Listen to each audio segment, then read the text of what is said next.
Shona Studios.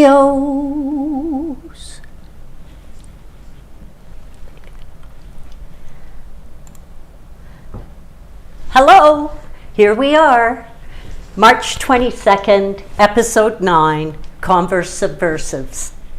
So I would like to welcome you to Shona Studios here at the C-Space King Edward in Calgary, Alberta, Canada. And we would like to say thank you to the Calgary Arts Development for making this project possible.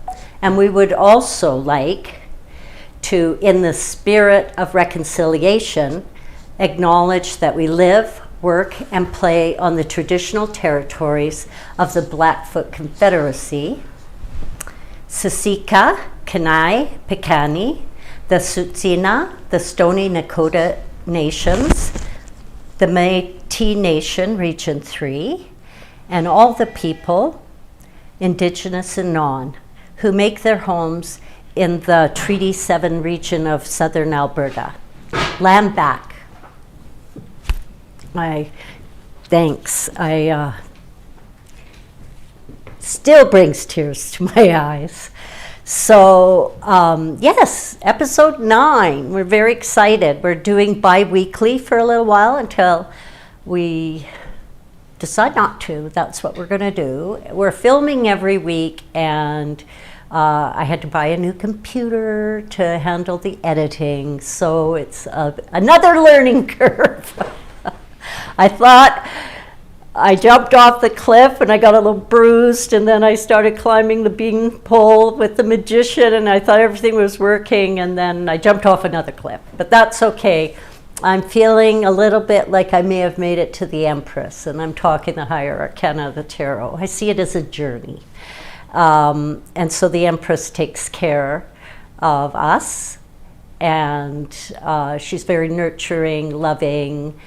And this week is the first week of spring, and spring is actually sprung in Calgary, which is quite unusual. And so here we are with Jennifer. Here she is. Woohoo! Here we are. We're going to have Cathie Alders Taylor with us today, and I think we should probably play her video. So Cathie Alders Taylor is a self-taught travel photographer and surreal storyteller who lives in Calgary, Alberta. Cathie's photography captures actions and small details in the daily lives of the people in the countries she visits. She also finds inspiration in commonplace objects and the play of light and shadow across everyday scenes. Cathie holds a diploma in early childhood education in Melbourne, Australia, and continued her studies in Calgary, Alberta, where she earned a degree in special educational and ESL diploma. So Cathie exhibition, I really encourage you to come down and check it out here in the Blackboard Gallery at C-Space. We're just so thrilled. Her work is stunning, and every single image in her body of work, the background, the foreground, every detail, she has taken these images herself all over the world. She's a very well-traveled woman. So she's going to drop by and visit with us and talk a little bit more about her journey, which I think will be very interesting. So there we go. And today we're going to also, I may as well show you. I went to IKEA last night, got new forks for the studio, and a new apron. Woohoo! There we go. It's always good. Spring. Woohoo! Snappy. So we're continuing to work on the red shoes. And can you pass me the boxes for the red shoes? There we go. And we're getting really close. We're actually ready to start needle felting the head. And so we've got the, but this week I spent my time, I focused on the shoes, and the hair. Because if without the hair, we can't finish the head. So the hair was, we're going to show you the process I went through to make the hair right now. We're going to show that video. So here I am. This is called a filing jig.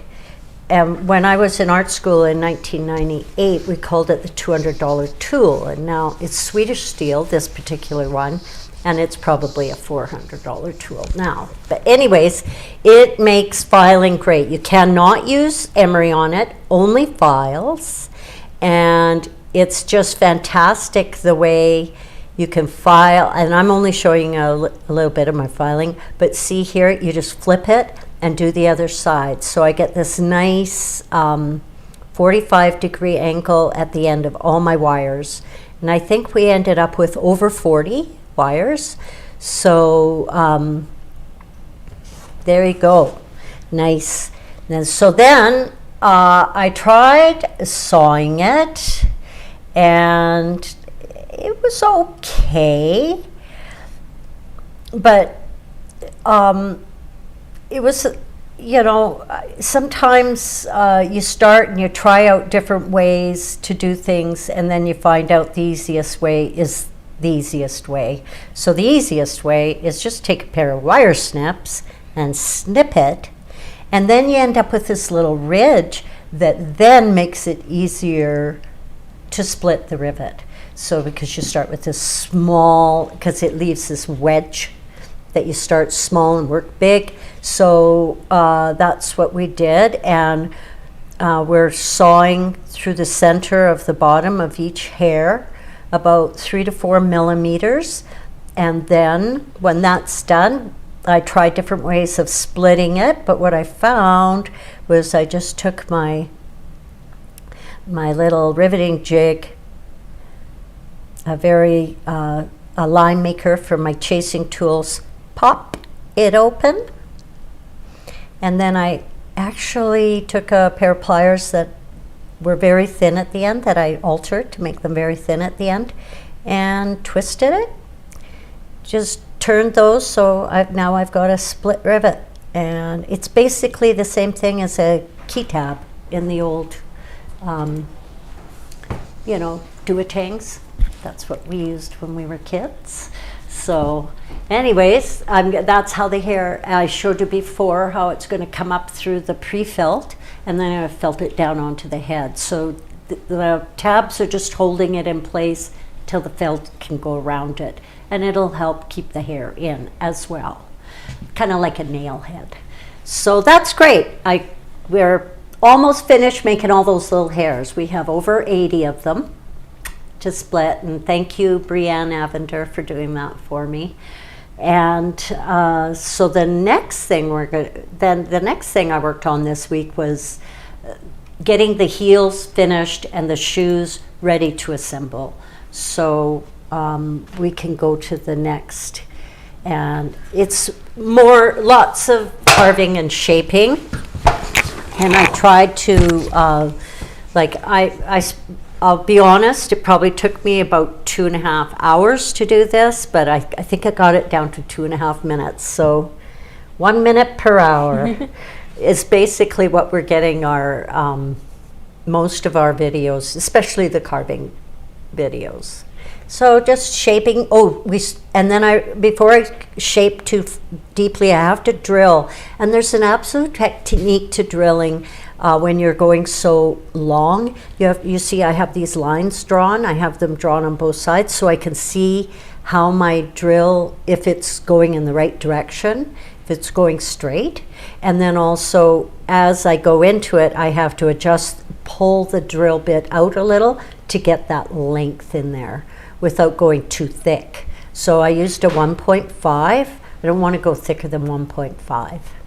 So that worked out really well. I got both of them drilled, and I was very happy with it. There we go. And now we have them drilled. I had to drill into each shoe and pull the wire up there, and then drill I drilled actually a second hole in the top of the heel so that the shoe doesn't spin. So, and what you notice that I've got my shoes numbered and the bottom of the heels were numbered. But once I had all that drilling done, I knew which heel belonged to which shoe, so I could get rid of the labels. But just matching them, trying to make them a little bit matched. I mean, it's not that necessary that they be absolutely perfect, but I wanted them to be quite similar. I mean, they're handmade objects, so we're not. And here I'm giving the heel a little bit of a platform, just like the heels me and Wendy bought for this project, the beautiful pair of red shoes we bought. But these heels are getting this gouge, and then I'm going to be texturing them. So I make sure they're pretty similar. There was a lot of back and forth, back and forth, back and forth with these heels to get them just right. It took 2 hours just to get them the right shape. So, and then I just started texturing them. I want my heels to be furry, like the hands, the foot.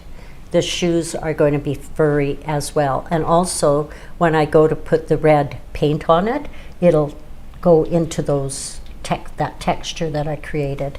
And since I'm familiar with carving this horn-like materials, this hoof-like material, I wasn't sure how deep I could go and how complicated I could get with the carving, so I kept it simple.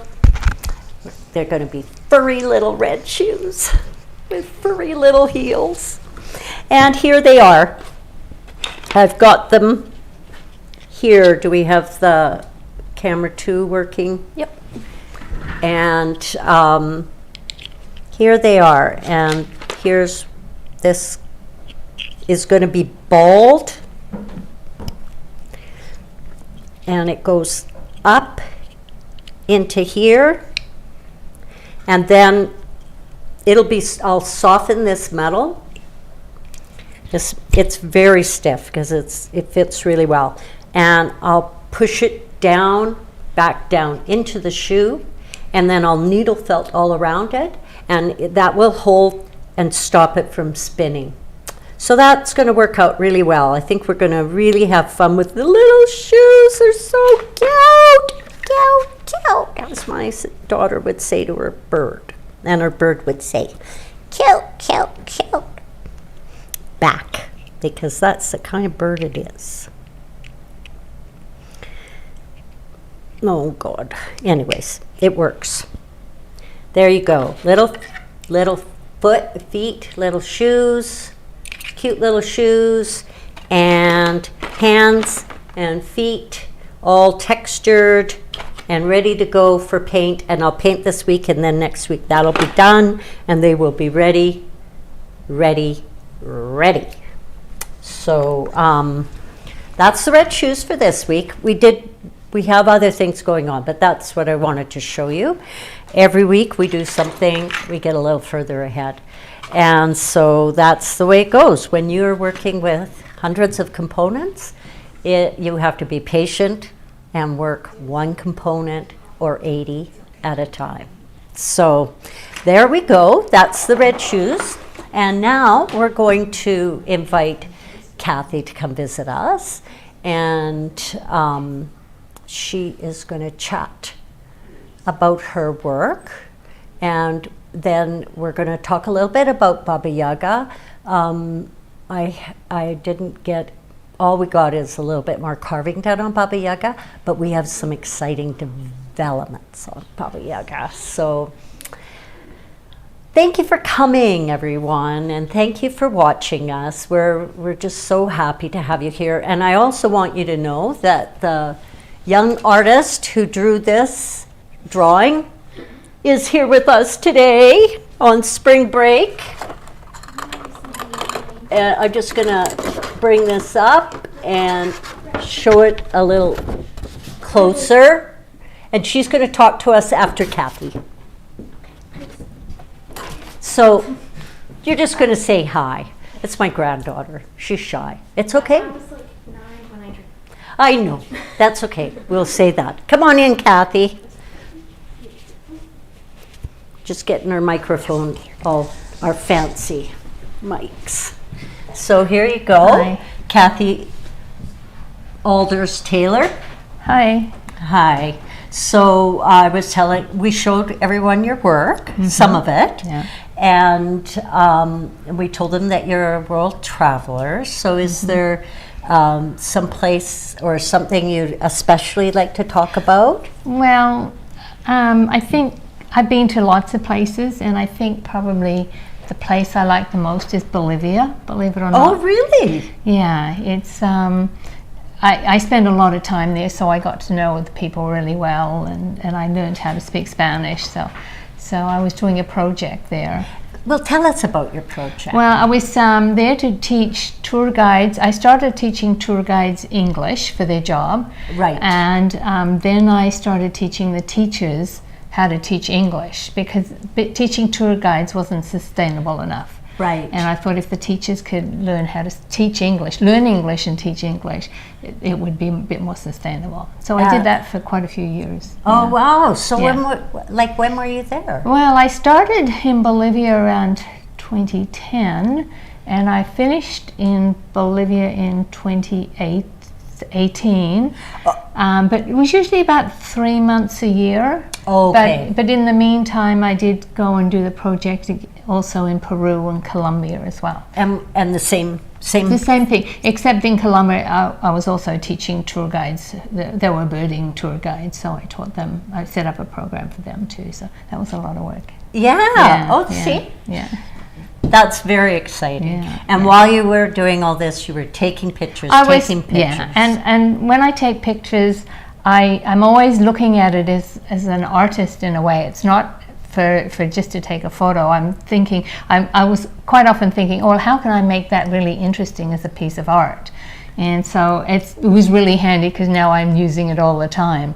Because It's fantastic. Yeah. I just have to say it again. If you get a chance, come down, check out Cathie's prints, and Can we give them my website? Oh, absolutely. Okay. Let's. I can spell it for. It's Cathie, C-A. You know what? We can just pop it in the description below, can't we? Tell me what it is, then I'm copying it. CATHIE_AA_T@hotmail.com. Oh no, that's my email address. Yeah, I was thinking. Sorry, that's all wrong. Okay, it's CAALDERS.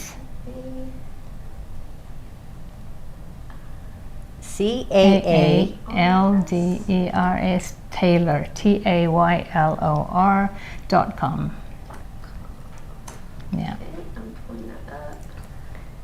Sorry about making a It mistake. can't be reached. Can't be reached. It says, check, there's a typo.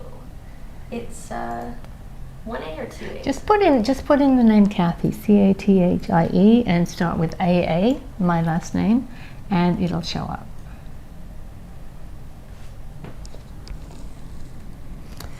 Yeah, Aldous Taylor, it says there already. Yep, I'm gonna. Okay. That one. There it is. Cool. So, Got it. and we'll get that link put into the bottom of our Yeah. description today as Yeah. well. Yeah. Okay. So that's pretty exciting. Yeah, and now this year I have to tell you what I'm doing now, though. Oh, okay. With my art. It's the art I'm doing. You know, it's the fantastical tales, I'm calling it, and it's I just love doing it. I spent hours and hours on each picture. And that's what we're showing right now. Yeah, that's what you're showing. And yeah. I'll squeeze past you, and I meant to have your book here. Yeah, so I've spent a lot of time doing it. It takes so long that I don't do many. I do maybe 2 a month, I guess. And I guess you would call it like a digital collage?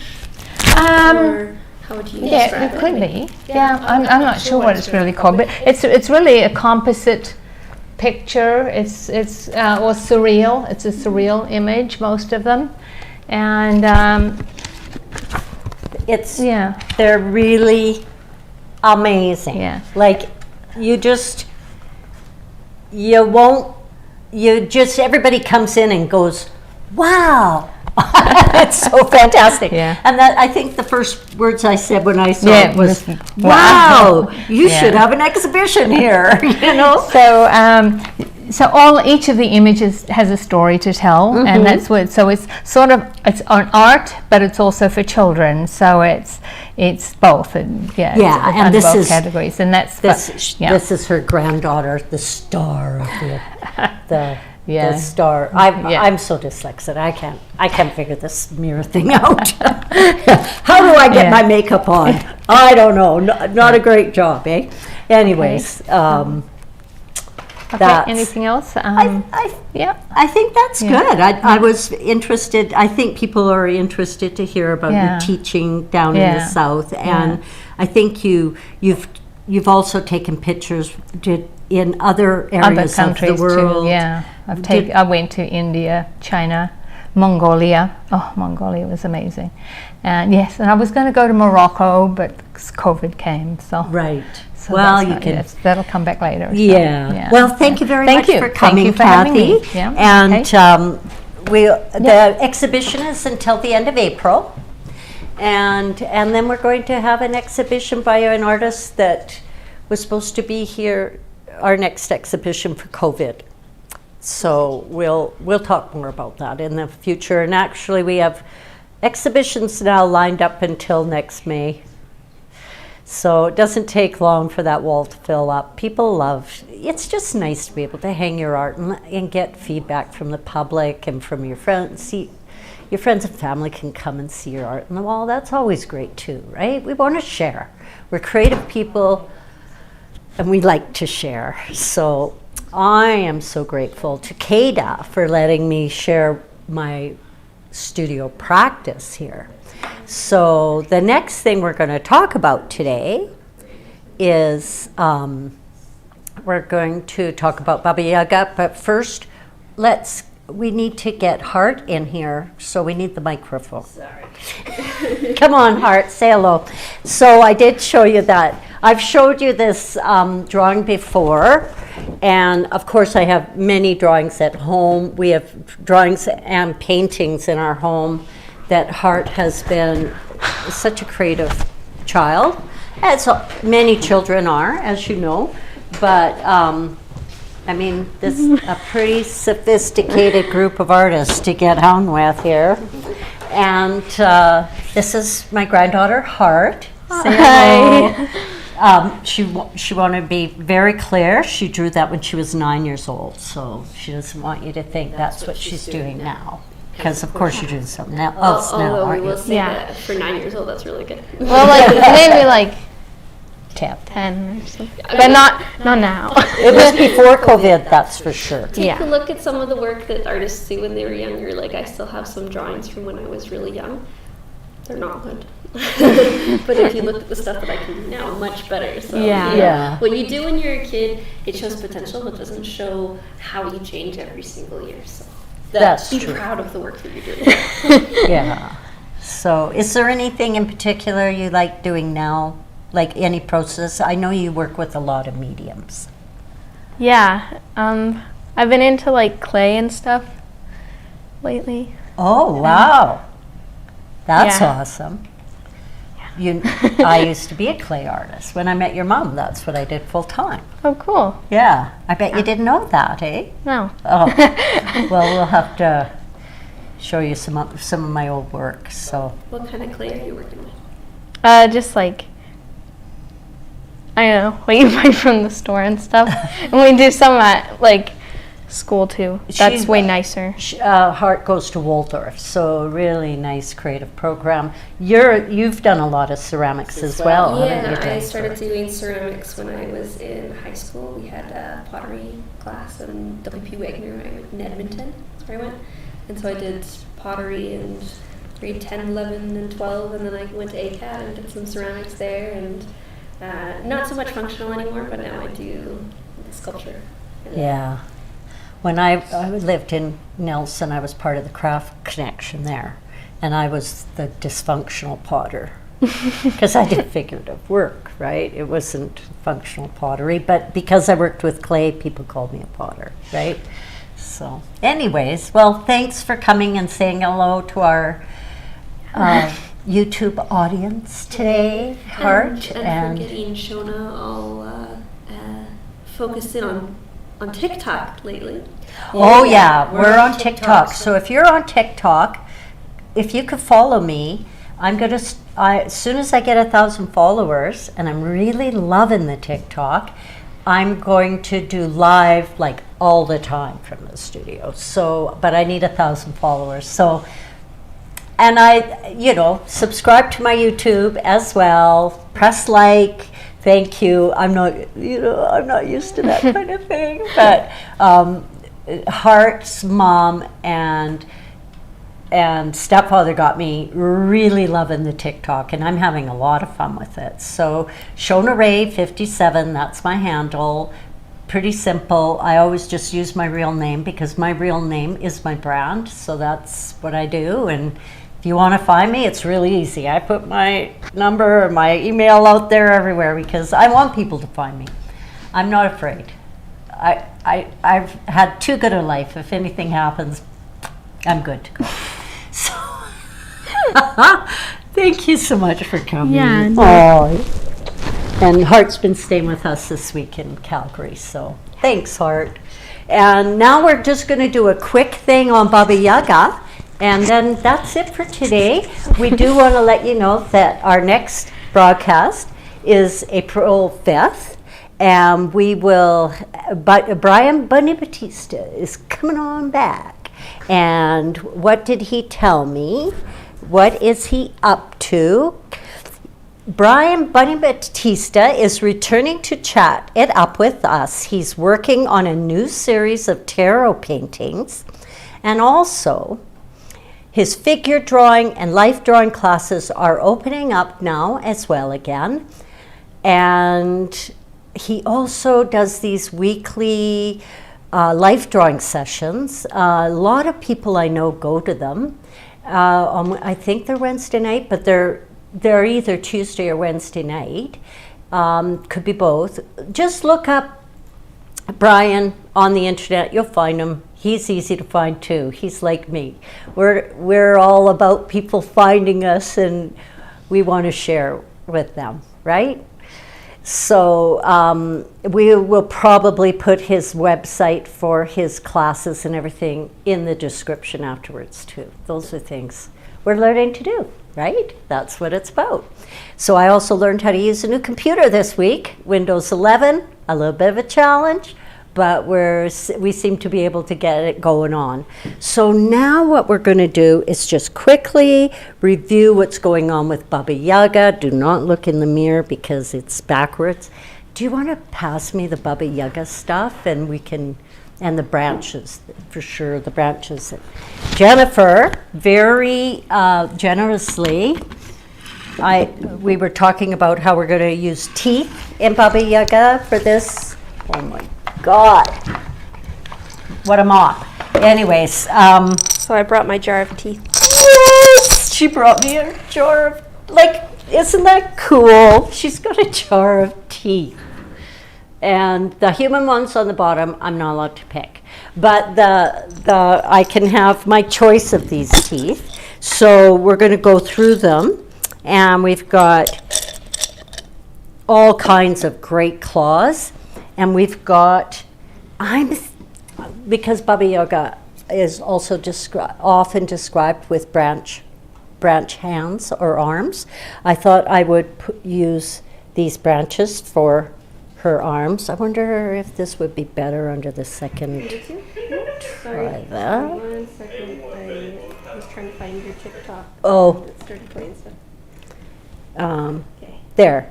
So I've got this, tooth, and I thought I could add it to there for fingers. So we've got all kinds, like big deer and elk teeth, and I have some of my own, but I'm happy to use Jennifer's too. And then this might be my other hand, or even, this one I quite like 2. So, and I thought, there's the thumb, and then I'll put the 4 fingers in here. And so that'll be fun. And then we'll needle felt these into the armholes here. So that's great. And the other thing we made a decision about after our live stream last week is we have this wonderful piece of from the belly of Baba Yaga's doll hut here. And we're going to, we've got this inset piece here. So instead of making another keyhole on the back, like which I thought was going to be what I was going to do, because I have lots of ideas all the time, I think what we're going to do is create a key with this. And this will be the top of the key, and then I'll make construct a silver key down at the bottom. I think it'll be really interesting. And we may or may not put a tooth in that, and we may or may not get that beautiful eye that I've been saving for 20-some years. This might end up in the palm of one of her hands. Like, you just never know. We're going to have fun. That's what it's all about. So we've continued to carve her claws, and they're coming along. Each one of these claws represents about 2.5 hours of carving. So I did mention that it's going to be a lot of carving on this piece, and but that's a girl's got to do what a girl's got to do. Mae West. So that's what's going on with Baba Yaga. We're just going to keep making. I hope by the next live stream, for sure, for the next live stream, we'll have the key made. And we'll have much of the carving on her feet done, as well as the flames. I'm going to carve flames. I've just decided this piece has such dynamic natural materials to keep everything quite simple. I don't even know if we can get a full shot of this, even with the, try it. It's just so dynamic, this skull, like, we don't need to overdo it. So, and I'm still working and thinking about how I'm going to carve the neck, but that will come. Fast for dreams, but they didn't come, but they will. They always do. They show up. And I have faith. So that's it for today. I really think, is that everything I said I would talk about? Think so. We're good to go. We're trying to keep our live streams a little shorter, and then maybe we can do them more often. And I just am so grateful to be doing this, to be sharing with people, and thank you for watching. If you came live, did we get any? Just Ron. Ron said hello. To mention something about the audio. And oh, thank you. And thank you to the camera store and all the local venues where I purchase my materials and tools from. And I would also like to thank Jennifer for her wonderful assistance. She's a gem, and she's not even in the rough. So there you go. I'm always happy to help. Thanks for having me. And I'd like to thank my studio mates, Cindy Lee and Cherry Deacon. And I would also like to thank Hart for coming today, and Cathie Alders for coming here today. And then finally, I want to thank you for watching. And I would like to especially thank Herb Sawatsky, who makes all my dreams come true. Thank you. Signing off. Woohoo!